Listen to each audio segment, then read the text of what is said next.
கோடி யாகங்கள் நித்தம் செய்து பூஜிக்கும் பக்தி அதிலும் உன்னை காணலாம்.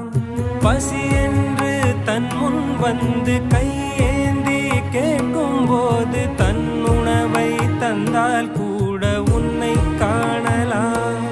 உன்னை காண பல கோடி இங்கு வாரி இறைக்கிறார்கள். எளிதாக உன்னை சேர இங்கு யாரு நினைக்கிறார்கள்?